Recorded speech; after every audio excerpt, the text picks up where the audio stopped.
Gerardo, por ejemplo, que vivimos en Isla Maipo, muchas veces resulta que, no sé, ponte tú, a mí cuando se me ocurre una canción, ponte tú una vez, tuve una banda que se llamaba Niebla, porque acá en la isla siempre hay mucha niebla. Entonces eso lo tomamos como inspiración, como para el nombre de la banda. Como tú como músico tomas los lugares naturales, perfectamente como para la construcción de alguna canción, de algún relato también que puede ser musicalizado, y cómo desde tu perspectiva como isleño lo vincularíais, digamos, a la creación artística.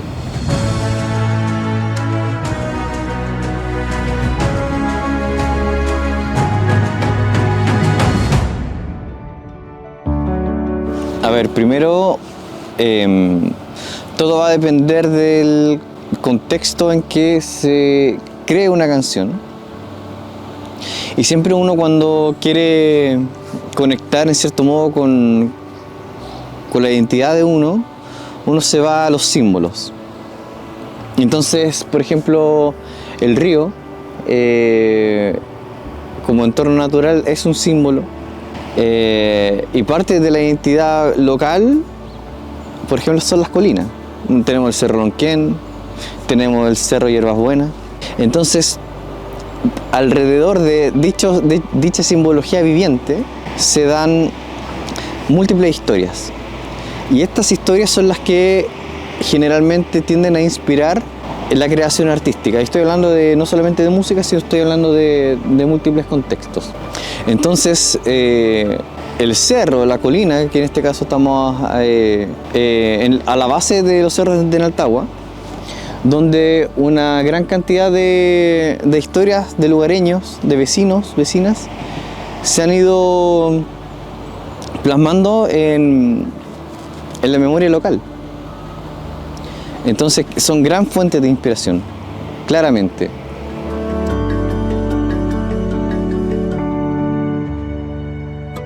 ¿Cuál es la importancia de los cerros, la construcción, en este caso, que además de ser artística? A ver, los cerros, las colinas, los montes, en cierta forma han impactado de forma significativa el desarrollo cultural de múltiples pueblos, de múltiples localidades. Y en ese sentido, por ejemplo,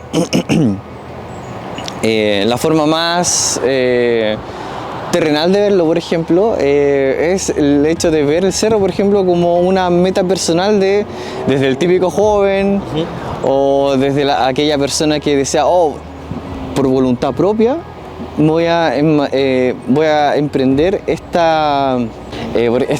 objetivo de escalar, subir, llegar a la cima. Entonces, cuando uno simplemente habla de que tiene que perseguir objetivos en la vida, está aludiendo a la épica de subir el cerro, llegar a la cima, conquistar tu meta. Entonces, ese arquetipo, ese simbolismo, eso nace a través de la interacción entre el ser humano y la colina y el cerro, ¿ya? Eso es uno de lo que podríamos hablar de los impactos que tiene una colina, un cerro en la vida del ser humano. Ahora, históricamente, antes de que el ser humano pudiese acceder o pudiese desarrollar la capacidad para generar torres, por ejemplo, desde las cuales comenzar a manejarse geopolíticamente, estratégicamente, en contextos de guerra, en contextos de disputas territoriales, las colinas, los cerros, eran los lugares a los cuales se podía tener acceso para tener una visión panorámica. Y la visión panorámica del territorio es sumamente necesaria, porque arquetípicamente o simbólicamente se construyeron castillos, entre comillas, con grandes alturas, porque la visión, las alturas te da poder. Entonces el poder está asociado a la colina, y todas las historias de ascenso hacia el poder son aquellas que comienzan a dar vida a los distintos relatos en distintos contextos. Es como lo que dijo el primer López que llegó a Isla Maipo y se paró en la colina del Cerro Lonquén, o uno de los cerros del Cerro Lonquén, dijo: esto va a ser Isla Maipo. Este valle va a ser Isla Maipo. Tal cual, tal cual. Entonces ahí la importancia, la visión panorámica que te da, en este caso, la naturaleza de un territorio.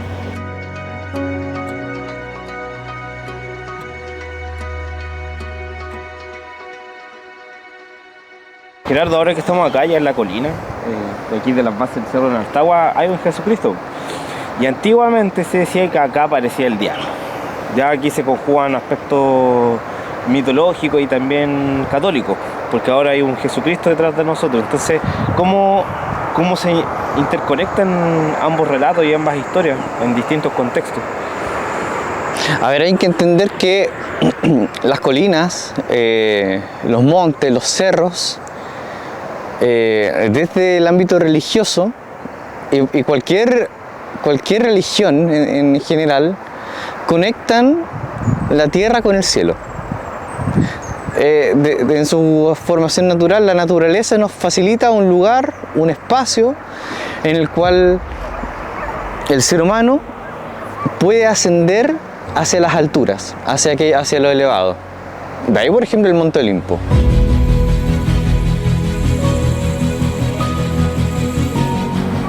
La morada de los dioses griegos, ¿cierto? Moisés en el monte Sinaí, claro, subió al cerro y trajo en este caso los 10 mandamientos. El Kilimanjaro también. Exactamente. Si tomamos en consideración al mismo Jesucristo, frente al monte que está enfrente al mar de Galilea, él dio el famoso sermón donde presentó las bienaventuranzas. Bienaventurados sean, ta. Entonces, la colina, el monte es un espacio, es un lugar en donde, en cierto modo, ciertas personas tienen contacto con algo muy trascendente y bajan, en este caso, conocimiento desde las alturas, ¿ya? Sea la religión que sea. ¿Y qué tiene que ver esto con una leyenda de este tipo? Como mencionaba antes, la colina es un espacio que facilita el acceso o te da instancias para tú tener que poner a prueba tu voluntad. Donde hay voluntad, hay poder, porque hay un propósito. Cuando hay un propósito, en este caso, uno comienza a desarrollar el poder personal suficiente para llevarlo a cabo, para alcanzar ese propósito.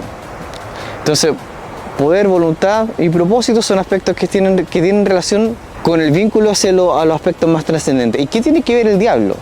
Bueno, cuando hay poder, aparece el diablo como mito, como leyenda, como relato, que en cierto modo te incita a transgreder los principios de integridad que tú puedas tener.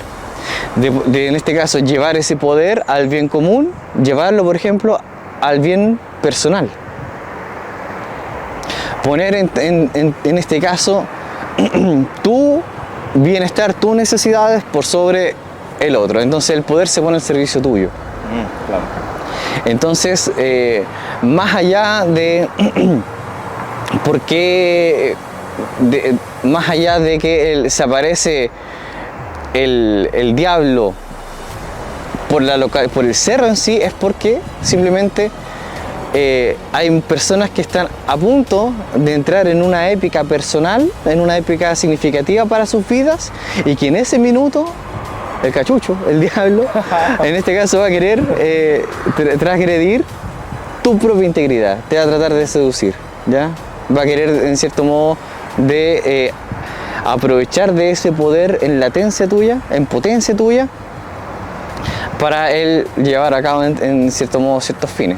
Por eso se le aparece el diablo en este caso a Jesucristo en el monte. Claro. ¿Sí? Antes de esa tremenda experiencia de transfiguración que tiene Jesucristo.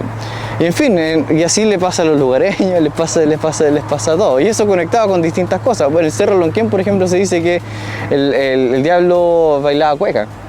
Sí, pues verdad. Que había una joven muy buena para tocar guitarra en este caso, y que el diablo se aparecía. Decía que había una roca, y esa roca resonaba la cueca, se colocaba completamente lisa, y se veían las patas del diablo como ahí zapateaba. O en Peñaflor, en el Cerro de la Virgen, que también se aparecía, y que es un motivo muy similar a este, que colocaron a Jesucristo, pero ya colocaron la Virgen para evitar que siguiera apareciendo. como para espantarlo. Exactamente, para ahuyentar al demonio, ahuyentar al diablo. Entonces, de cierta forma, la cultura busca las formas de poder ir compensando o tratar de encontrar un equilibrio, alejando las malas energías a su modo. Total. Y en este caso busca protección a través de ¿qué? De la presencia de la Virgen, de Cristo, y en fin, va a depender de la cultura en que estemos, de qué tipo de deidades ellos van a tener.